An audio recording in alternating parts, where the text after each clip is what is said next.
A pesar de la derrota presidencial del año anterior, el Partido Acción Nacional, el PAN, sigue siendo uno de los tres más importantes en este país. Y con su dirigente Gustavo Madero vamos a hablar dentro de unos momentos aquí en este estudio sobre el papel del PAN en la discusión, el debate sobre las principales reformas que tenemos enfrente hoy día y también sobre la sucesión en el propio Partido Acción Nacional.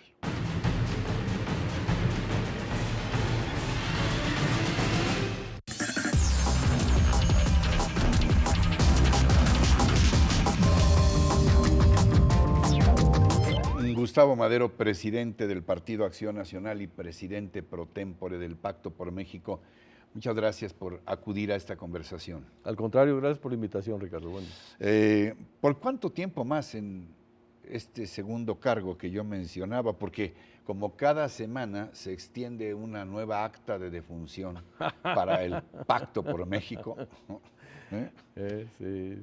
No, mira, el Pacto por México hay que entenderlo como una agenda de compromisos que identifican algunos de los principales cuellos de botella que tiene nuestro país para ser un mejor país, en lo económico, en lo político y en lo social. Y que detrás de eso, Ricardo, pues hay una voluntad expresa de los partidos y el gobierno, los tres principales partidos, para trabajarla y sacarla adelante. Eso no cambia, eso sigue vigente porque la agenda sigue siendo la misma. No se trata de un entreguismo como se les ha acusado a Zambrano del PRD y a ti por estar entregados al presidente Peña Nieto, al gobierno federal, ¿no? ¿Qué es lo que estaríamos obteniendo? Al contrario, lo que le estamos arrebatando al gobierno son compromisos que de otra manera, Ricardo, difícilmente aceptaría. Difícilmente aceptaría una reforma a los medios de telecomunicación, difícilmente aceptaría una reforma político-electoral, el gobierno y el PRI, si no la armas con toda una estructura de compromisos económicos, políticos y sociales. Por eso, si tú ves al final del día, el PAN se debe sentir muy orgulloso porque gran parte de su agenda está en el Pacto por México. La hemos defendido durante muchos años, le hemos pedido a los otros partidos que la apoyen. Entonces sería una incongruencia, Ricardo, ahorita decir que el PAN no va a votar las reformas en las que nosotros estamos creyendo. La única reforma que es diferente es la reforma fiscal. Esa no es producto del pacto, ese es de un solo de los actores, que es el gobierno, y por eso el PAN se opone a estos impuestos. Lo que yo te quería plantear, sí, nada más que parece que hay dos PANes. Uno que se conformaría por la coordinación en la Cámara de Diputados con Luis Alberto Villarreal, gente muy afín a ti, y luego Jorge Luis Preciado como coordinador en el Senado, pero por otra parte el grupo calderonista que comanda Ernesto Cordero. Entonces son dos PANes para discutir estas reformas. Hay muchos más PANes y visiones y puntos de vista, y esto es parte de la riqueza, esto no es una debilidad, no es un problema. ¿De verdad? De verdad, lo que ayuda es que se procese institucional y democráticamente, eso es el tema, no el contenido de las propuestas, no las posiciones que tienes respecto a cada una de la agenda, sino el qué actitud tomes, si es institucional o no, y si aceptas los resultados de una votación democrática o no. Ese es al final del día lo que a mí más me preocupa, Ricardo, porque la deliberación, yo le he apostado mucho a la deliberación y ahora tenemos un partido que ha recogido esa tradición de poder tener puntos de vista distintos y confrontarlos. Esto no es malo, esto es una fortaleza si lo sabemos procesar. Si esto solamente abona para que se radicalicen las posiciones y no hay entendimiento, entonces sí estamos fregados. Ustedes han insistido en que tiene que haber primero una discusión, que salga una reforma político-electoral antes de la energética. ¿Por qué y cuáles los planteamientos fundamentales de ustedes desde el PAN para esta reforma electoral? ¿Cuáles los argumentos? Mira, el objetivo de una reforma político-electoral es tener un piso más parejo para las elecciones del 2015. Algunos de los que nos ven podrán recordar que en las elecciones que tuvimos el 7 de julio en 14 estados se dieron una serie de anomalías pues que ya creíamos superadas, pero que ahora con el PRI que regresó a la presidencia de la República, muchos gobernadores volvieron a crecer y a volver a implantar una serie de prácticas como utilizar los programas sociales para la cooptación del voto, las estructuras, el mismo presupuesto. Y todo esto, lo que dijimos es, a nadie nos conviene, de cualquier partido político, que no haya una democracia en los estados. Yo sostengo que México avanza en dos velocidades. A nivel federal hemos avanzado más en la transición democrática, pero en los estados seguimos igual que el siglo pasado, Ricardo. Entonces la reforma política electoral a eso está orientada primeramente y después a que quien gane en el 2018 gane con mayor legitimidad y con mayor gobernabilidad. Esos son los dos grandes objetivos, piso parejo 2015 y mejor gobierno en el 2018. Ahora bien, vámonos a la que se ha dicho que será la madre de todas las reformas, Ajá. la energética. ¿Hay una postura ya unificada de parte del Partido Acción Nacional respecto a las propuestas fundamentales que ha hecho en esta materia el gobierno federal, cambios constitucionales al 27 y al 28? ¿De qué tamaño ven ustedes la perspectiva de esta reforma? Pues si recuerdan, el PAN presentó una reforma energética muy completa, yo diría mucho más completa que la del gobierno. Incluye la electricidad, incluye el petróleo, incluye pues todo un fondo, un fondo para que lo que se extraiga de la renta petrolera se administre de mejor manera para beneficio de todos los mexicanos y no simplemente sea utilizado por la Secretaría de Hacienda como un ingreso para su gasto ordinario, gasto corriente o gasto de inversión. Pero también incluían una mucho mayor apertura que la que está planteando Muy la bien. reforma en materia de inversión privada. Lo que le estamos dando al Estado mexicano es más opciones para que pueda contratar dependiendo de cada yacimiento y de cada condición, como lo tienen todos los países del mundo, Ricardo. México es el único que tiene este modelo de una paraestatal monopólica en donde no tiene flexibilidad de asociación. Y tú lo ves, por ejemplo, en Petrobras. Ellos tienen justo lo que está proponiendo el PAN.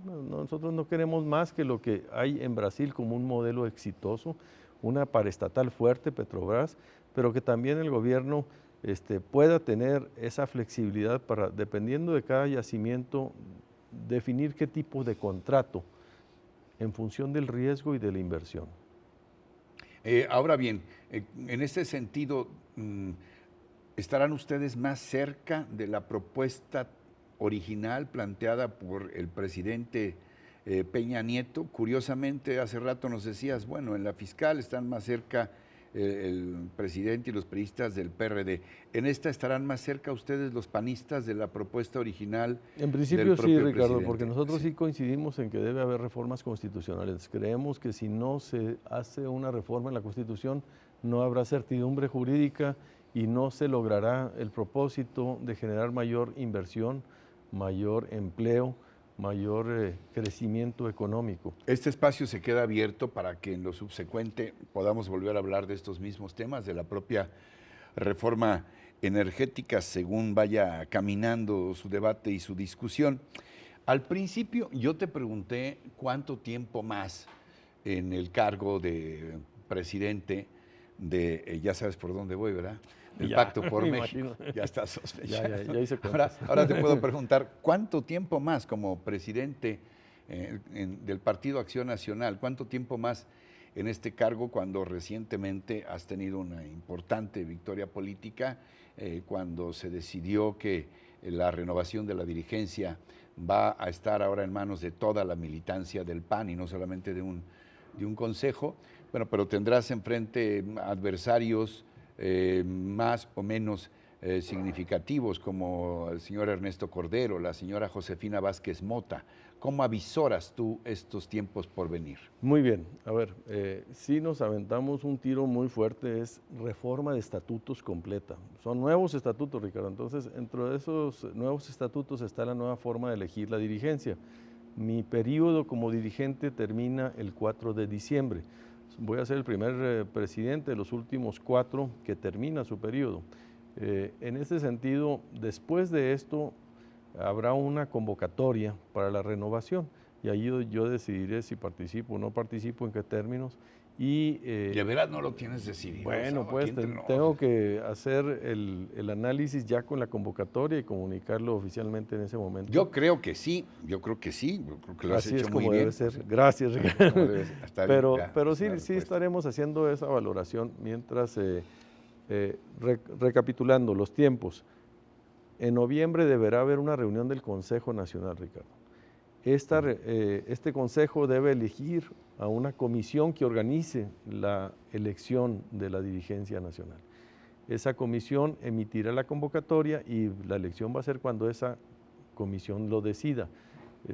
No antes ni después, pero estamos hablando de semanas, no estamos hablando de 4 meses, como dicen por ahí. No, yo creo que están semanas del 5 de diciembre, que debió haber sido la elección, a algún ajuste de semanas por el retraso que se ha dado, Ricardo. Todavía no tengo ni siquiera publicados en el diario oficial los nuevos estatutos, entonces todavía no son vigentes. Yo creo que en esta semana ya deberán de quedar, pero es en orden a esa lógica como se ha diferido, no es un cálculo estratégico, pues. Finalmente, en caso de que decidas contender, ¿cómo ves a tus muy probables adversarios? Se habla de los que ya mencioné, Ernesto Cordero, Josefina Vázquez Mota, y bueno, a lo mejor el surgimiento de algún otro. Sí, se hablan de varios nombres. A mí me da muchísimo gusto, Ricardo, no sabes el gusto que me da, porque muchos ya andaban hace un año pues aventando la toalla o en otra posición, que lo que me refleja... Cuando la derrota por la presidencia. Cuando la derrota, si tú ves el ánimo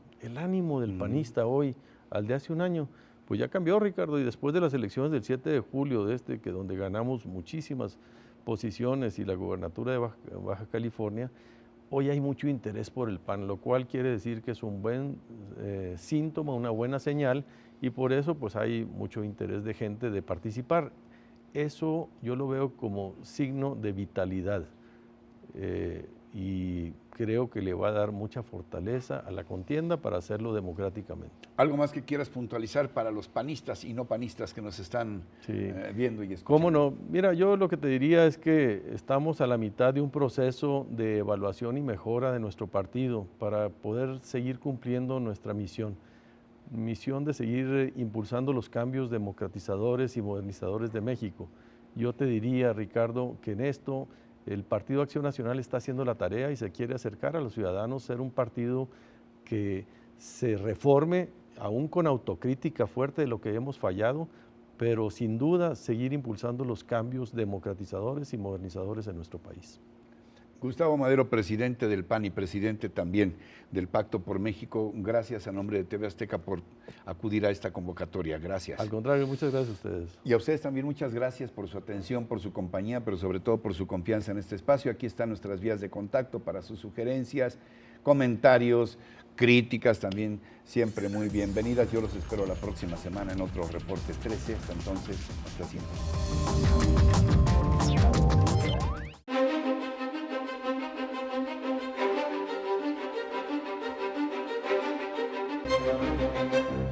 El Congreso asignó más recursos presupuestales a estados y municipios a través del castigo a varias actividades productivas en el país. También, ante la presión popular, exigió transparencia en el manejo de esas partidas presupuestales. Los hechos son claros. En los últimos años, el Poder Legislativo les incrementó recursos y, por si fuera poco, les dio manga ancha para endeudarse. Esto preocupa, ya que muchos gobernantes han sido acusados de malversación de fondos y peculado, que no es otra cosa que el robo de recursos públicos. La justicia fiscal debe ser pareja para quienes pagan impuestos y para quienes tienen la responsabilidad de administrarlos. Mientras a un causante cautivo, que ahora pagará más impuestos, si se equivoca en una declaración podría ir a la cárcel. Para aquel funcionario que se roba o comete un error por millones de pesos, simplemente obtiene una inhabilitación. Cárcel a quien no rinda cuentas y a quien por dolo o por error no maneja honestamente los recursos que dejamos en sus manos. Para ello, debe darse más facultades a la Auditoría General de la Federación para revisar las cuentas de estados y municipios, hacerlas públicas y perseguir a los políticos jurídicamente a quien robe el erario. ¿Es mucho pedir?